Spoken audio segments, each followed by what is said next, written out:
Hey, what is going on, everybody? ScottDogGaming here. Thank you very much for joining us. As you can see, we're back. We're playing some more Far From Noise.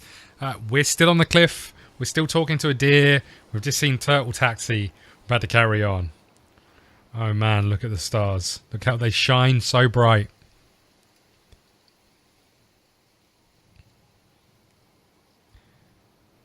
I don't even remember the last time I saw this many.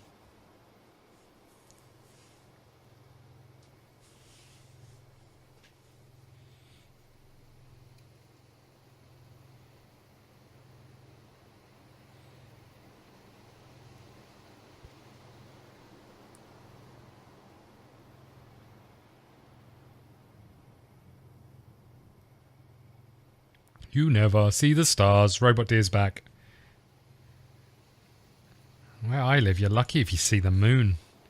That must be isolating. Any more than choosing to live alone? Alone. How could I be alone when I have the stars? Nothing makes me feel lonelier.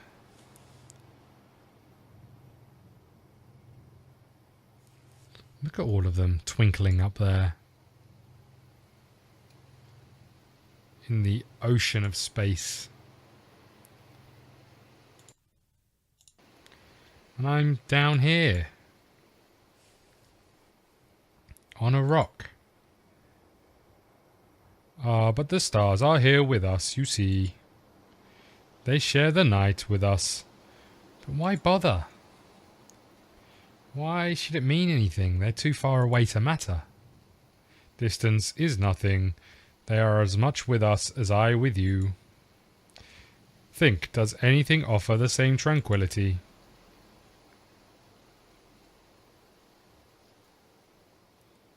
Nothing lulls the soul lost in revere as the stars.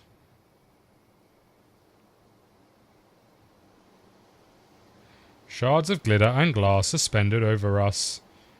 Yeah, they're beautiful, just isolating. Try this. Focus your gaze on a single star.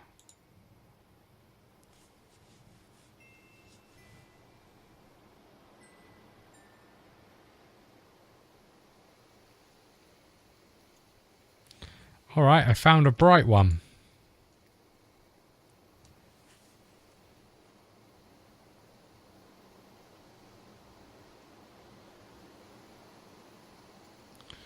Meditate on this. In this fragment of time, with magnificent beings of various planes of the universe, are pondering this exact same star in this exact same moment. How would I know? Would it make a difference? Maybe. It's alright, I think I like feeling lonely anyway.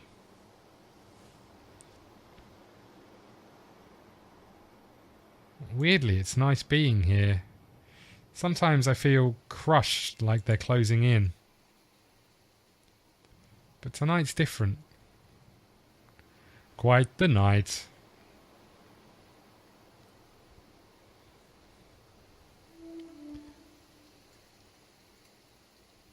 Sure is. Wait, where's the moon at?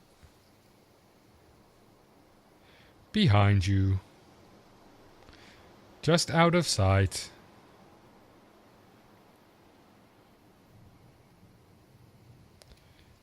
Ain't that just the way?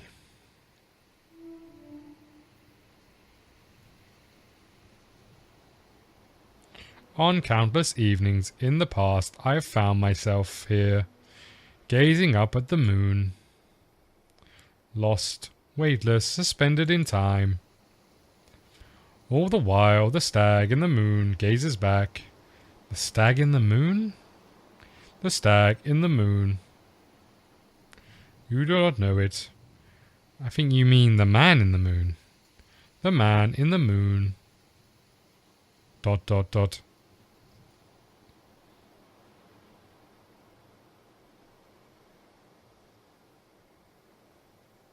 I suppose we all see a reflection of ourselves in the face of the moon.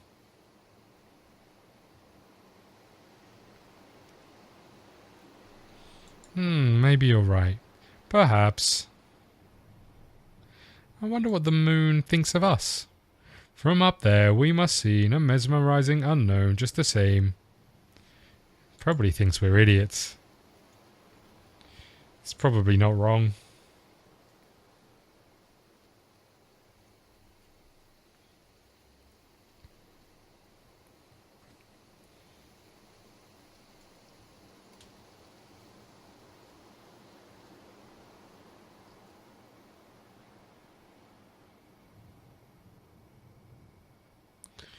We used to come out here and make constellations when we were younger. Constellations? You know, stories in the stars. Stories in the stars. Say what? Okay, so there's a ton of real constellations. Dreamed up by a bunch of skeletons. My lights just came on. But they're boring. I see. They're stories told in pictures dotted in the stars. Ah, tales of adventures and philosophers mapped out in the sky. Exactly. Let's see if I can remember any of ours. Direct your eyes towards Zowie the acrobat.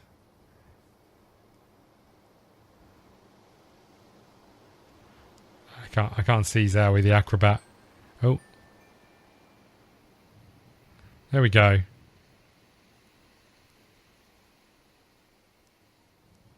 Zowie. The acrobat. Infamous for somersaulting through a bedroom window. Belonging to a Moroccan prince and stealing his favourite cat in the black of night. Cat went on to become a famous cat acrobat.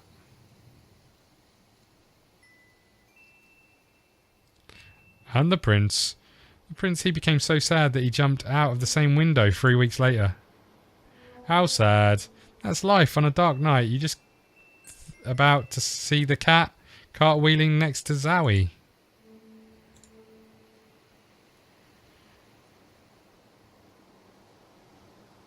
Haunting. Isn't it just? What other tales are hovering above us? Let me think. Then there's the worm.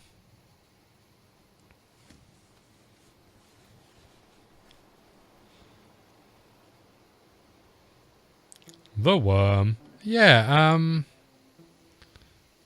Immortalizing the Stars, because it was the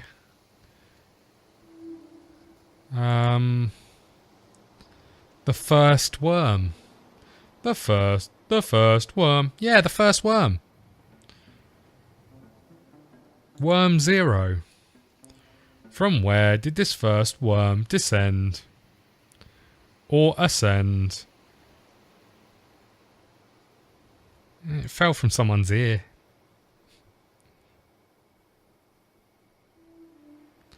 An earworm. Exactly.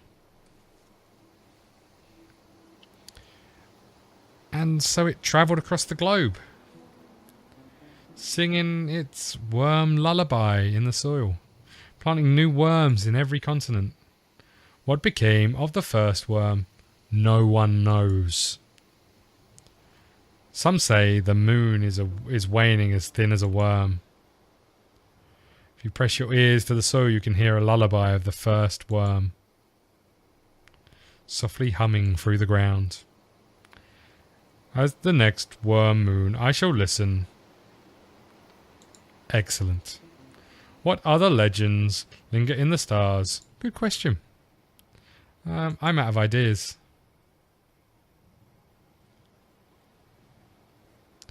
I see something. What is it?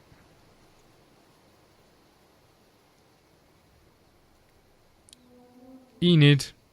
Enid. Enid. Just Enid. Should it be Enid the something? Pretty much.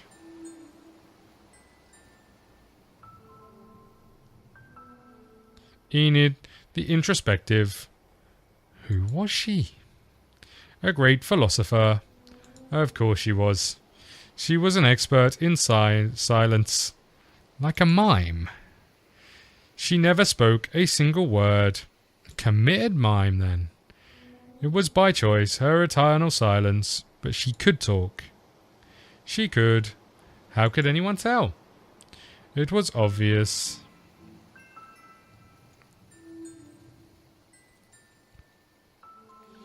In place of words, she chose thought. She considered concepts so grand. She fathomed abstractions and unfathomable. Ideas so spectacular and utterly groundbreaking.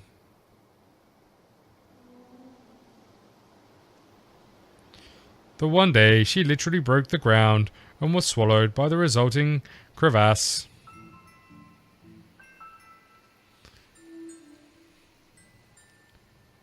Dude. It's customary to stay silent when observing the Enid formation. Out of respect and admiration.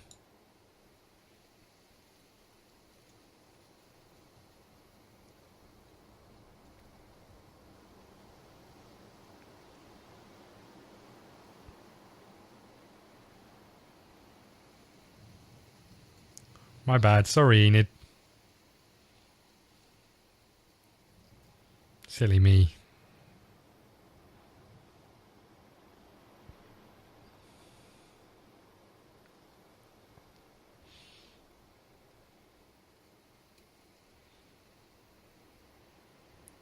Is it true your antlers fall off every year?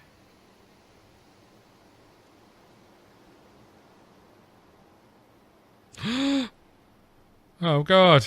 Ah! What is it? That thing! It is harmless. Are you kidding me? Do you know what that is? Yes. Badger. That much I can see. They are vicious beasts. This little one doesn't look so vicious. Oh, if only you knew. It wants blood. It looks more cuddly than anything. Cuddly? If you cuddle that, you'd lose an antler. Have you tried? Have you? No. Well then.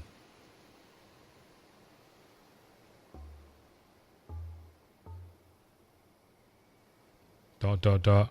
Right, let me tell you a story. Alright. So when I was a kid, I had this fluffy toy penguin called Ernest. Ernest. Yes, Ernest. Anyway, me and Ernest were like best buds. We went everywhere together. So this one night, I'm losing my mind because I can't find him. My mum tells me we'll find him in the morning. I'm a wreck. So the next day, we're in the garden. I see a wisp of white blow by. Delicately dancing in the wind. It was pleasant, dreamy almost. It wasn't long before I locate the source. In the bushes, the bottom of the garden. There lies sweet Ernest.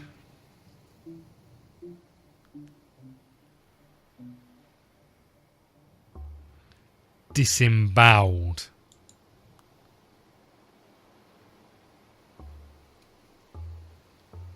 It was awful. So my dad goes looking for evidence, trying to avenge my woe. There, behind the hedges, he unveils this demonic, frothing badger. And that's where we're going to put a cut in the video. Thank you very much for watching. Please hit the like button, subscribe button, follow us on Twitter at ScottDogGame. We'll see you again soon. Thank you.